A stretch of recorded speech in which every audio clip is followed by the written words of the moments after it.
Euroranking do quinto ao primeiro colocado, agora em quinto lugar nessa semana nós temos a Atalantinha, que está em ótima fase.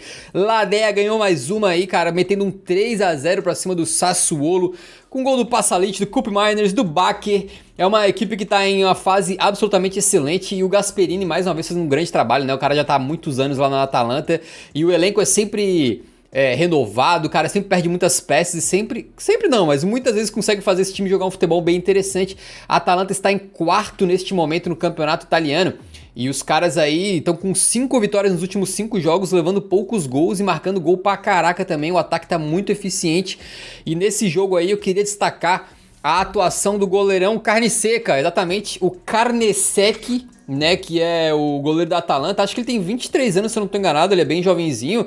E, cara, ele teve uma atuação bizonha, assim, ele faz uma defesa queima-roupa monstruosa, né, numa finalização de um cara do Sassuolo lá, agora esqueci quem é. E depois tem pênalti pro Sassuolo. Aí o Carnesecchi pula e cata. Só que teve invasão de área. Aí o juizão mandou voltar. Volta, cobra de novo. O Pinamonti cobrou mais uma vez e o Carnesecchi defendeu mais uma vez. Então o cara pegou 2 pênaltis em sequência. Obviamente só um deles valeu, né? O outro foi um lance que voltou.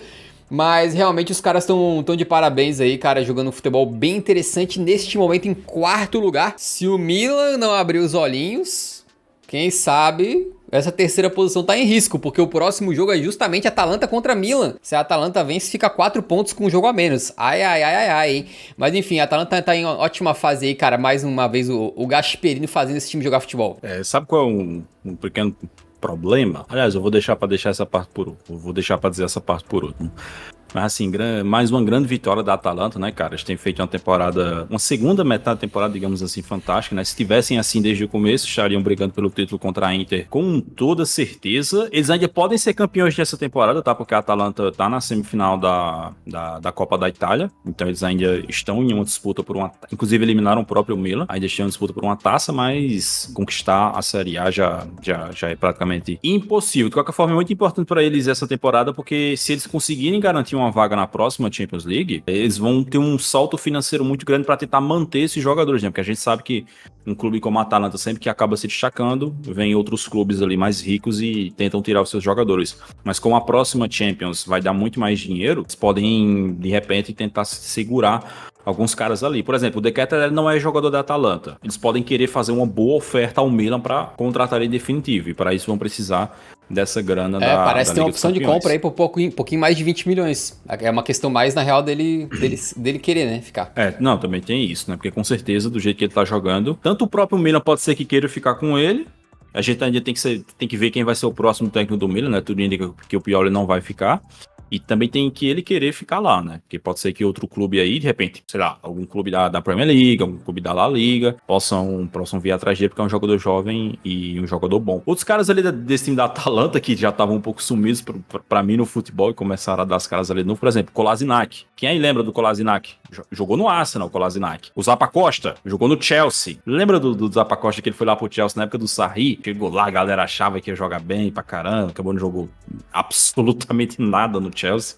Mas enfim, os caras aí estão brilhando na Atalanta nessa temporada. E assim, vitória protocolar contra um time da parte de baixo da tabela, né? A Sassuolo, que inclusive é até curioso, cara, que a Sassuolo tá fazendo uma temporada horrível, mas é um dos raros times que venceram a Inter nessa temporada, né? Uma das derrotas que a Inter tem nessa temporada foi justamente contra a Sassuolo, né? Então fica essa curiosidade. E sobre o jogo a menos, esse jogo a menos da Atalanta é justamente contra a Inter. Então assim, apesar deles terem um jogo a menos, não dá muito pra contar com esses 3 pontos, porque eles vão ter que enfrentar o melhor time da Itália, um dos melhores times do mundo na atualidade, que é a Inter, né? De qualquer forma, acho que contra o Bolonha ali eu confiaria mais na Atalanta para conquistar essa vaga na próxima Champions. Vale dizer que a gente tem uma chance da Série A pegar uma 5ª vaga na Champions, mas vai depender do desempenho das equipes italianas nas competições europeias.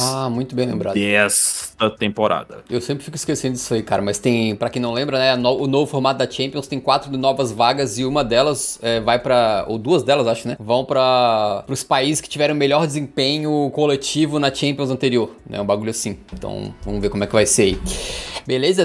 Pedro, fala um detalhezinho, já que a gente citou isso, que tudo indica que no próximo ciclo a Série A vai ser a segunda liga mais forte da Europa, que atualmente a mais forte é a Premier League, naturalmente, a segunda mais forte é a La Liga, e aí pelas pontuações a UEFA atualiza esse ranking de 5 em 5 temporadas, e de acordo com o desempenho, pelo que está indo do desempenho dos times italianos e espanhóis nessa temporada, a tendência é que a partir da próxima temporada, a Série A fique ranqueada em segundo lugar, ali atrás apenas da Premier League nas ligas da UEFA. Só uma correção bem rápida, não é que eles atualizam a cada 5 anos, é que o ranking, ele leva em consideração o desempenho dos times nos últimos 5 anos. É tipo o Euro-Ranking, que a gente leva em consideração as últimas 5 partidas. No caso da UEFA, é as últimas 5 temporadas. Exatamente. Perfeito. Vamos seguindo então para o quarto lugar do Euro-Ranking, onde nós temos o time do Manchester City, que deu uma caidinha aqui devido ao empate que eles protagonizaram contra o Chelsea. Numa partida que foi bem doideira, né? Eu assisti esse jogo aí, cara. E basicamente o que aconteceu foi o seguinte: o Chelsea fechadinho atrás, né? O City criando chance atrás de chance, porém, principalmente no primeiro tempo, o Chelsea teve várias chances na cara do gol. Eles estavam conseguindo fazer muito bem o trabalho de pegar a defesa do City numa linha muito alta e conseguindo sair na cara do gol. Aí primeiro foi o Nicolas Jackson, saiu na cara do gol. Coitado. O Nicolas Jackson, eu tô perdendo um pouco a esperança nesse cara, mas enfim, ele domina todo troncho, todo sem confiança nenhuma, perde a bola. O Ederson pega. Aí depois o Sterling sai na cara do gol. Também domina todo errado, sem confiança, o Ederson sai e pega. Aí depois mais uma vez o Sterling, só que dessa vez ele conseguiu dar o drible no Walker, né? Que passou igual um trem desgovernado ali, finalizou e fez 1-0. Então o Chelsea poderia ter feito uns 3 gols nesses 3 lances aí, porque foram 3 chances claríssimas, né? Eles estavam conseguindo sair no contra-ataque. E no segundo tempo o Manchester City amassando, jogando o tempo inteiro, rondando a área do Chelsea. Teve uma partida absurda do Disasi, né, aquele zagueiro que veio do Mônaco. O maluco tava simplesmente virado no capiroto. Parecia um imã, cara. Toda bola que chegava na área do Manchester City ele tirava. Acho que tem um lance que ele tira uma bola quase em cima da linha ali também. O maluco tava on fire completamente, o tal do Disasi, né? E coube ao Rodri. Sempre ele, né? O bicho chegou uma hora e falou assim: não. Comigo esse time não perde. Eu vou resolver eu mesmo. Me dá aqui. A bola sobrou pra ele, soltou um canhotaço, a bola foi desviando no meio do caminho, entrou. E aí o City acabou ficando só nesse 1-1, num jogo que foi bastante superior. Eu queria até abrir os números da partida aqui pra mostrar pra galera, porque o City realmente criou muito. Foram 31 finalizações pro gol e 70% de posse de bola. Isso aí você já consegue ver mais ou menos o panorama da partida, né? E o tal do Disasi realmente ali, cara, eu também queria ter visto os números dele, porque ele teve muitas bolas que ele tirou de dentro da área ali, principalmente, né? Curioso é que o Chelsea, nessa temporada, empatou uma vez contra o Manchester City por 4-4 e agora por 1-1. Então, 2 partidas do melhor ou de um dos melhores times da Premier League contra um time que vem em uma temporada muito cambaleante, né? Mas o Chelsea mesmo assim conseguiu fazer com que o City perdesse 4 pontos nessas 2 partidas aí, arrancando 2 empates. E antes de passar pro Yuri falar um pouquinho desse jogo também, só queria ressaltar que é o seguinte, cara, nós tivemos uma das piores partidas da carreira do Haaland. Veio uma pá de bola pra ele e o bicho tava perdendo todas. Perdeu o gol de cabeça na cara do gol, mais de uma vez. De cabeça foram várias, na real, né? E no final das contas, as estatísticas, segundo o Sky Sports, é o seguinte: ele finalizou 9 vezes, com 3 chances claras de gol. Os gols esperados do Haaland nessa partida, naquela estatística, é 1.71, ou seja, só o Haaland teve um XG de quase 2 e ele marcou 0 gols. Ele conseguiu quebrar o recorde de maior gols esperados numa partida de Premier League nessa temporada sem conseguir marcar gol. E o Haaland, que é um cara que a gente pensa justamente ao contrário, né? Que a bola vai chegar e ele vai sempre guardar. Realmente uma partida dele que foi bastante fraca, foi o elo fraco da equipe nesse jogo, né? E deu pra ver que ele tava muito insatisfeito, ele se cobra bastante, né, velho? Cada gol que ele perdia, ele tava com uma cara de que não tava feliz, né? Tava muito indignado ali. E no final das contas isso aí fez a diferença, porque ele teve muita chance, cara. Ele teve muita chance. Ele poderia ter... Era um jogo que o City poderia ter feito 2, 3, 4, né? O Haaland perdeu chance, o Disasi tava tava virado no capiroto e acabou 1-1. Jogo bem ruim do Manchester City, cara, de maneira geral. Não apenas pelo resultado em si. Tipo, o segundo tempo até foi melhor, porque o Chelsea recua completamente e chama o City pro seu campo, e aí o City, jogando ali o tempo inteiro com a posse de bola, naturalmente ele vai acabar criando algumas chances. Mas o primeiro tempo, meu irmão, que primeiro tempo horroroso, cara. Foi um dos piores primeiros tempos do Manchester City nessa temporada, com toda certeza. Ele cede muito, né, pro Chelsea, como você falou ali, algumas chances ali que o Chelsea poderia ter feito até mais de um gol. E acho que o pior ali na jogada foi o Walker, né, cara? Porque no lance do gol do Sterling, o Walker comete 2 erros. O primeiro erro é que ele corre para marcar o Jackson, sendo que o Jackson já estava marcado pelo Rúben Dias e deixa o Sterling completamente sozinho. Aí quando ele repara que ele volta pra tentar pegar o Sterling, já não dá mais, aí o Sterling recebe, aí ele comete o segundo erro, que é marcar a perna esquerda do Sterling. Exatamente. Cara, pelo amor de Deus, irmão, o que tu vai marcar a perna esquerda do Sterling? A perna esquerda do Sterling não serve pra nada. Mano, deixa ele chutar com a perna esquerda, que a chance dele acertar, sei lá, o logo do Etihad Stadium era muito maior do que de ser gol. Mas não, ele vai marcar a perna esquerda do Sterling, leva um corte patético, leva um corte ridículo do Sterling e ele acaba fazendo gol, né? Acaba sacramentando ali a lei do ex. E fora, assim, o jogo ruim defensivamente no primeiro tempo, você também não conseguiu produzir quase nada, né? Na parte ofensiva, então acho que todos os jogadores ali no primeiro tempo estavam um pouco inspirados, estavam jogando mal. O Julian Alves mesmo fez um jogo bem ruim, e aí no segundo tempo foi aquilo, né, cara, o City pressionando, martelando, indo pra cima. Acho que o Guardiola só fez uma troca, né, que ele tirou o Julian Alves e colocou o Bernardo Silva, não fez mais nenhuma substituição. O Douko ali teve várias chances ali de ir pra cima, mas ele tava levando a pior na maioria das vezes contra o Malo Gusto ali, que fez uma boa partida pela lateral direita do Chelsea. E aí as poucas chances que eles conseguiram criar, né, acho que a primeira boa chance foi pro Haaland, uma bola do Foden, cara. O Foden manda perfeitamente no pé esquerdo do Haaland e ele dá uma canelada ridícula na bola, cara. Uma canelada ridícula. Ah, que a bola veio meio alta depois, assim, né? Aham. Pra chapar, chegar chapando assim de perna esquerda, ele acerta a bola com a canela, a bola acaba indo pra fora. E aí depois teve a cabeçada, né? Chance claríssima de gol ali, cara, que eu não me lembro agora quem foi que cruzou, se foi o Doku, o De Bruyne, enfim, não vou lembrar, mas manda a bola na cabeça do Haaland, ele tá completamente sozinho, cara. Completamente sozinho, a bola veio na altura certa na cabeça dele, ele subiu bem, acertou o tempo da bola pra cabecear, mas cabeceou todo o troncho que mandou a bola pra fora. Foi realmente um jogo bem ruim do Haaland. E assim, o Haaland é um cara que perde gols, ele é o jogador que mais perdeu chances claras de gols nas top 5 ligas nessa temporada, então normalmente ele perde gols, isso é uma coisa que eu sempre falo. Só que a questão é que geralmente ele perde gols, mas ele faz gol, ele perde 3 gols no jogo, mas faz 1, faz 2. Dessa vez ele só perdeu, né, acabou não conseguindo ajudar o City ali com nenhum gol. E depois que saiu o gol de empate, né, o gol do Rodri, o City ainda reclama de um pênalti ali, que a bola bate no braço, acho que do Colwill, né? A bola acaba pegando ali no braço dele, lance um pouco polêmico, mas enfim, cara, um jogo de maneira geral ruim do Manchester City. Tem que elogiar o Chelsea também, né? Que eles têm um jogo defensivamente falando muito bom. Vários jogadores ali se dedicaram bastante à marcação, especialmente o Disasi, mas outros caras que você poderia ver ali, por exemplo, o Enzo Fernandes, que é um jogador mais à frente, também estava batalhando demais ali, voltando para marcar o tempo inteiro. Elogios pro Chelsea, mas de maneira geral acho que foi mais demérito do Manchester City, que não se encontrou, né? Jogando em casa, contra um adversário de meio de tabela, não dá pro City desperdiçar pontos aí nessa disputa ferrenha pelo título que nem tá sendo essa temporada. Eu achei que foi um segundo tempo bem bom do City, eles criaram as chances pra virar o jogo, pra ganhar, né? Só que acabaram perdendo. Então na finalização ali que realmente que o Haaland deixou a desejar. E só pra corroborar aquele fato que a gente falou do Disasi lá, meu irmão, se liga, ele bloqueou 3 chutes e cortou 16 bolas, velho. Corte, tipo assim, a bola veio pra área e o cara afasta, né? 16! É muita coisa, mano. Geralmente quando o cara faz um grande jogo, ele corta 7, 8 bolas na partida. O maluco cortou 16. E ainda 4 duelos aéreos, né? Bola por cima que ele disputa com alguém, ele ganhou os 4. Então realmente tava um monstro esse camarada aqui. Parabéns aí pela atuação. O Chelsea que vai repetindo um pouco mais as escalações, né? Tipo assim, no começo da temporada tava muito aquela... uma pá de jogador chegando, aí o Pochettino mudava um pouco mais e tal, e agora tá se firmando ali mais um time titular, ou uma base assim, né? E o Pochettino vai aguentando.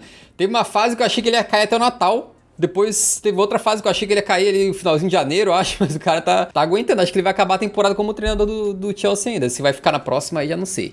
Vai depender também, talvez, do resultado da Copa da Liga, né? Final da Copa da Liga contra o Liverpool, aí vamos ver. Sabe por que ele não cai? Porque toda vez que parece que ele vai cair, ele consegue um resultado absurdo. Tipo assim, tá jogando mal, aí pá, joga bem contra o Arsenal, que nem teve aquela vez, né? Aí tá jogando mal, aí pá, joga bem contra o Liverpool, aí pá, joga bem contra o Manchester City. Aí os caras não conseguem derrubar, porque assim, se ele toma uma paulada nesse jogo, se você toma um 4-0 do Manchester City, a chance dele cair era enorme. Mas aí ele vai e consegue montar um time ali pra fazer um jogo defensivamente bom.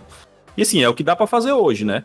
Claro que o torcedor do Chelsea, com toda certeza, não queria ver o time dele lá pra jogar com todo mundo com a bunda na trave e defendendo contra o City. Gostaria de ver o Chelsea indo lá pra enfrentar o City de igual pra igual, mas não dá. Não dá pra você peitar o City com esse time ruim que tem o Chelsea nessa temporada, né? E assim, ruim em termos de trabalho coletivo, né? Porque em termos de qualidade, o Chelsea tem ótimos jogadores, é o que a gente sempre fala aqui, só que o time é todo desentrosado, o time não engrena, tanto que os próprios torcedores do Chelsea falam, né? É capaz de fazer um jogo bom contra o City agora, e semana que vem ele pega, sei lá, o Brentford, algum outro time aí mais fraco e perde. Que nem perdeu semana passada foi semana retrasada, perdeu em casa pro Wolves, né? Tomou um 4-2 ou foi 4-3 do Wolves, com 3 gols do Matheus Cunha, né? Então é um time bem constante. Mas eu acho que se eles jogarem assim... Porque assim, eu acho que se eles forem tentar jogar de igual para igual com o Liverpool, não sei se vai dar não. Mas se eles jogarem assim, todo na defesa, tentar achar um gol ali e depois se defender contra o Liverpool, eu acho que eles têm condições de vencer essa final de Copa da Liga. Show de bola, vamos seguir então pro nosso Euro Ranking. Na terceira posição nós temos o time do Arsenal. O Arsenal, muito bem, obrigado, simplesmente tratorou o Burnley fora de casa por 5-0. Gol do Odegaard, 2 do Saka, 1 do Trossard e 1 do Havertz. O gol do Havertz é lindo, né? Porque ele dá uma caneta, acho que foi meio sem querer, mas ele dá uma caneta no camarada, depois faz o gol dele. O Trossard tinha perdido umas 2, 3 chances e depois marcou o dele também. O Saka marcou um de pênalti, o que é muita doideira, né, mano? Porque vale lembrar que com 19 anos, esse guri tava perdendo pênalti na final da Eurocopa pela Inglaterra e sendo massacrado, inclusive com ataques racistas pra caramba em direção a ele, depois daquela final, por causa de um pênalti perdido, e agora o cara é cobrador oficial de pênalti do Arsenal, né? Inclusive o goleiro... gols de pênalti na temporada. Inclusive o goleiro quase pegou, mas ele bateu muito bem. E o segundo gol do Saka eu achei espetacular, mano, porque ele é um cara que todo mundo sabe que é canhoto, gosta de canhotar, de puxar pra dentro, só que ele não é cego da direita, não. O maluco, ele domina, já puxa de uma perna pra outra e manda um balaço de direita no teto da rede. Foi um belo gol aí do Saka também. Né? E nessa temporada aí o camarada está com 15 gols e 11 passes para gol. Realmente um desempenho fantástico do nosso querido Saquinha. E o próprio Arsenal também nas últimas rodadas aí marcou 21 gols nas últimas 5 partidas. Cara, isso aqui é uma média de 4 gols por jogo, um pouquinho a mais até. Muita doideira, nos últimos 5 jogos o Arsenal tem 5 vitórias. Então os caras estão de parabéns, uma fase espetacular para chegar e enfrentar o Porto pela Champions, né? Que é um jogo que a gente vai falar daqui a pouquinho. Então o Arsenal, mais uma vez, segue em frente. Segue ganhando bem. E a briga pelo título continua com os caras vivaços, né? É loucura a virada de chave que o Arsenal deu, cara. Porque estavam numa fase bem ruim ali do final do ano pro começo do ano. Eles empatam com o Liverpool, ali perto do Natal. Aí depois eles perdem pro West Ham, jogando em casa, jogando no Emirates Stadium. Perdem pro Fulham, depois eles perdem pro Liverpool na Copa da Inglaterra, são eliminados da Copa da Inglaterra. Ou seja, era uma sequência de 4 jogos com 3 derrotas e um empate. Era uma fase bem ruim do Arsenal na época, tanto que foi nessa época aqui que mais ou menos tinha uma cara que a briga pela Premier League seria de novo entre Liverpool e City só, né?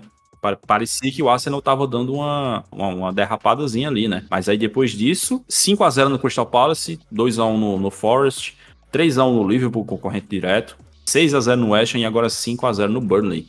São 5 vitórias seguidas na Premier League, com muita força, com desempenho fantástico, com praticamente todos os jogadores jogando bem, né? É difícil você ver um jogador do Arsenal ali que tá jogando bem. E eles chegaram a perder o Gabriel Jesus lesionado, né? Mesmo assim, não sentiram, né? Acabou não fazendo falta para eles.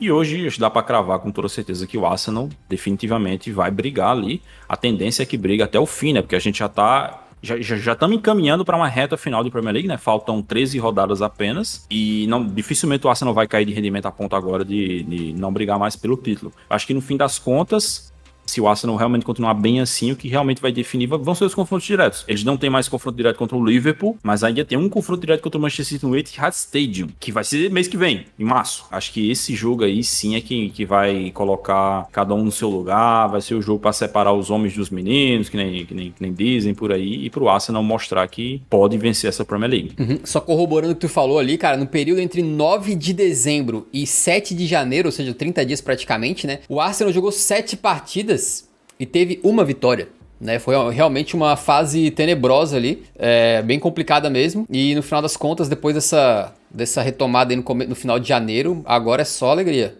pros caras. Vamos ver como é que vai ser na Champions League, né? Parabéns aí. O Odegaard também marcou um belo gol com assistência de uma trivelinha safadinha do Martinelli. Beleza? Também temos aqui o segundo lugar do nosso Euro Ranking, que vai pro time do Bayer Leverkusen. Exatamente, mais uma vez eles venceram na Bundesliga. Dessa vez foi o Heidenheim fora de casa. Daqui a pouco a gente fala mais sobre isso, porque a gente vai falar um pouquinho do Bayern depois, né? Mas eles abriram 8 pontos de vantagem na liderança do campeonato alemão. Doideira completa, nas últimas 5 partidas são 4 vitórias e aquele empatezinho contra o Borussia Mönchengladbach.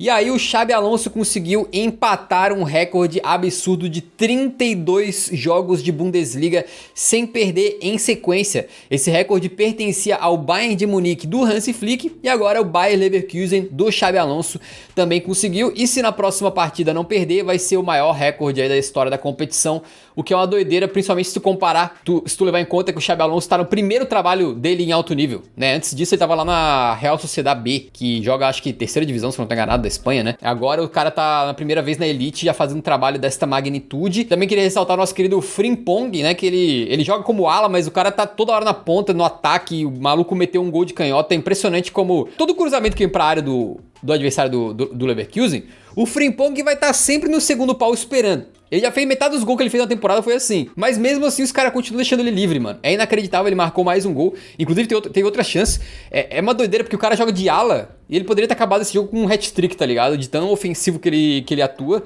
Então, o camarada fez mais um bom jogo. A assistência do Wirtz pro gol do Adli também é sacanagem. A classe desse cidadão, desse Wirtz, né? É um negócio brutal, assim, a calma com que ele deixa um companheiro na cara do gol é realmente inacreditável. Então, no final das contas aí, meus queridos, combinando essa fase maravilhosa do Bayer Leverkusen, que meteu 2-1, mas criou muita chance, poderia ter metido muito mais do que 2-1. E a fase do Bayern de Munique, que é tenebrosa, e o confronto direto, o Leverkusen abriu 8 pontos de distância. Faltam 12 rodadas. Será que seria possível os caras deixarem escapar? Não sei, só sei que eles continuam invictos, cara. Seria incrível a Bundesliga invicta pra esse time aí. Loucura, né? Tomaram um sustozinho ali, né? Depois que o Radihai faz o gol, mas deu pra manter a vitória sem dificuldades. E assim, eu tava reparando aqui, cara, esse recorde louco de 32 partidas sem perder. E aí eu fui dar uma rebobinada aqui no tempo para ver qual foi a última derrota. A última derrota do Bayer Leverkusen foi na última rodada da Bundesliga passada contra o Bochum, que venceu o Bayern de Munique ontem. Eles perderam de 3-0 pro Bochum na última rodada. E curiosamente, esse jogo aqui, quem fez os gols foi dois jogadores que também marcaram contra o Bayern Londres, né? Que é o Asano e o Stoger, que também é muito doido isso, né, cara? E pra você ver como as coisas mudaram, a escalação do Bayer Leverkusen naquele jogo.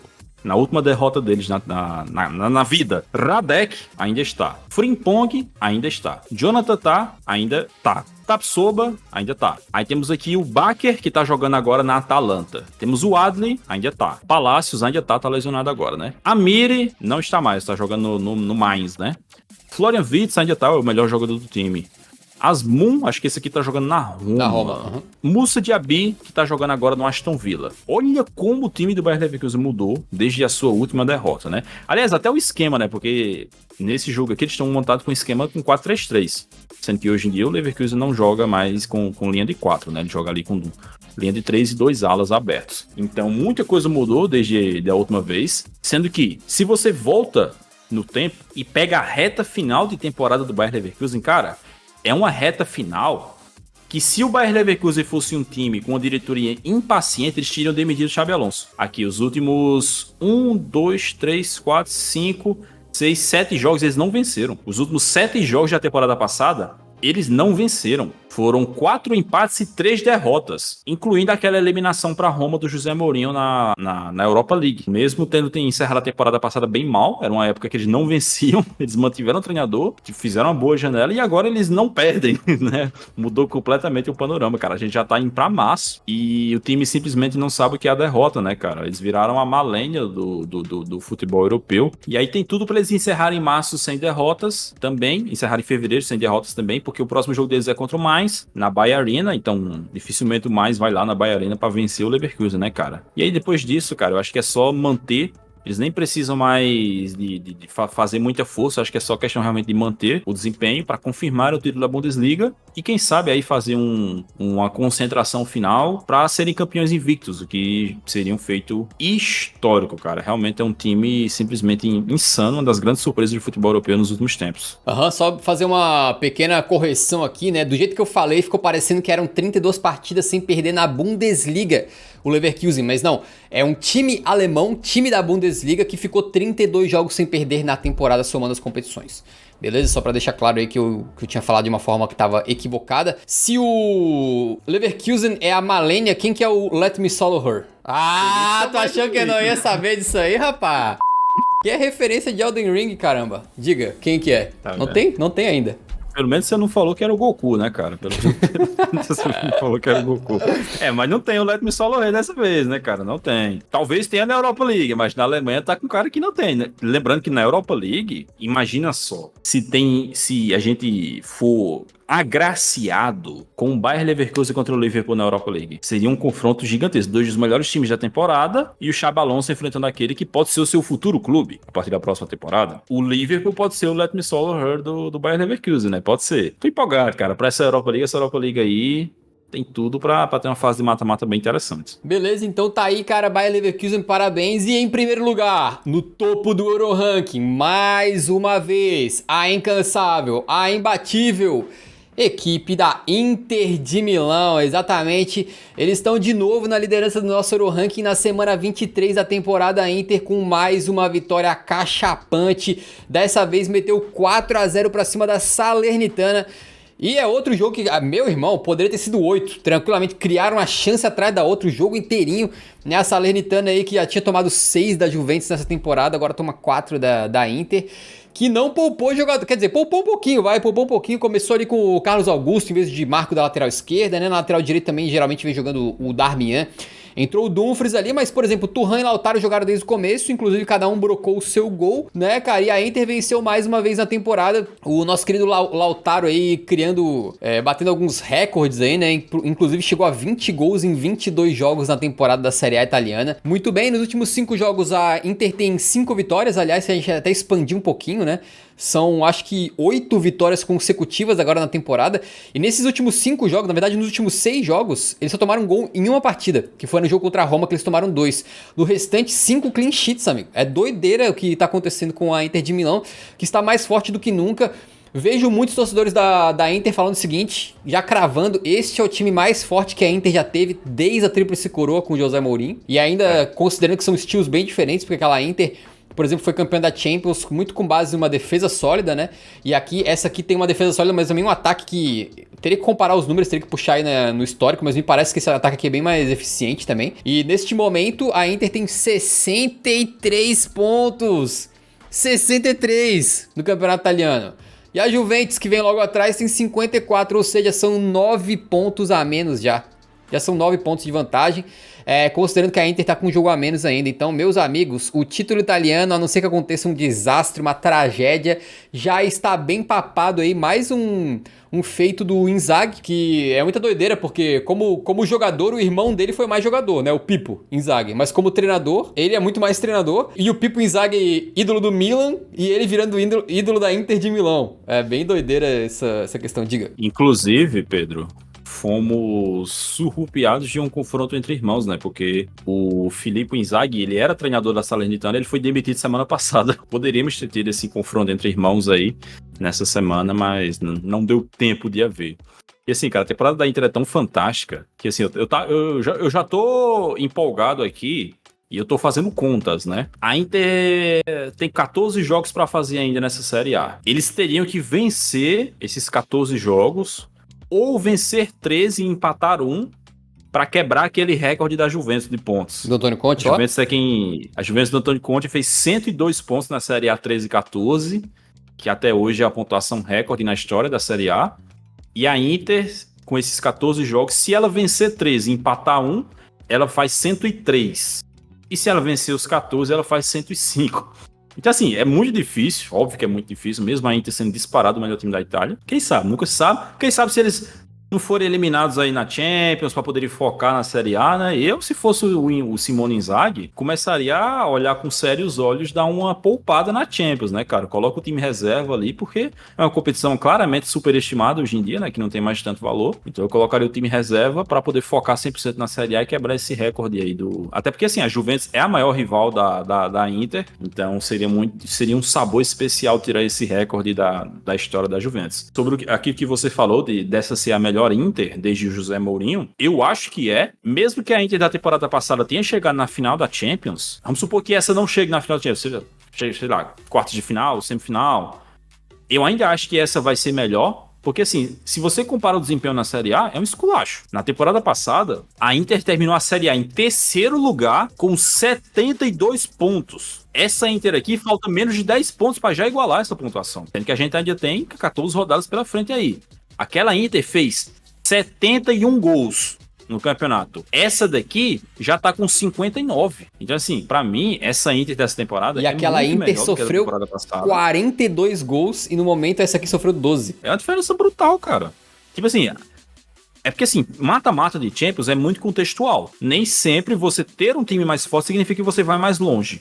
Então pode ser que essa Inter aqui caia bem mais cedo do que a da temporada passada caiu. O que não significa que é um time pior. Pra mim, essa sim é a Inter mais forte do que desde a Tríplice Coroa. É mais forte do que a Inter do Antônio Conte, que venceu a Série A em 2020 e 2021. E tem tudo aí pra entrar pra história do futebol italiano, dependendo do desempenho nessas 14 rodadas. Show de bola, realmente o timaço da Inter aí não para. E o Eurofut postou uma brincadeira aqui, ó. Um viva para as duplas de ataque. Já puxando um pouquinho do assunto da Champions, né? O Lautaro Martinez, 23 gols na temporada. Thuram, 12 gols. E aí, comparando com outra dupla de ataque fenomenal. Morata, 19 gols. Griezmann, 18 gols. E essa comparação esdrúxula aqui, cara? É, claramente esdrúxula, né? Porque uma dupla de ataque que tem o Griezmann simplesmente não pode ser comparada a nada, né? no mundo do futebol. Mas, tentando fazer um puxadinho aqui, né? Tentando ser um diplomata, eu vou dizer que se você juntasse o Griezmann e o Lautaro, aí sim você teria a dupla de ataque definitiva, né? E é uma coisa que eu sempre falo. Quando o Lautaro Martínez estava jogando no Racing, o Atlético de Madrid fechou com ele. O Atlético de Madrid fechou com o Lautaro para trazer ele. Só que aí a Inter chegou, fez uma proposta mais forte financeiramente e deu chapéu no Atlético de Madrid. Mas teve isso, o Lautaro quase foi jogador do Atlético e com toda certeza até hoje estaria lá jogando para um caramba, porque é um cara que nas mãos do Simeone é praticamente impossível que ele desse errado. Então tá aí, fechamos assim o Euro Ranking da semana 23. Quem será que estará no topo na semana que vem? Acompanhe para saber os próximos capítulos.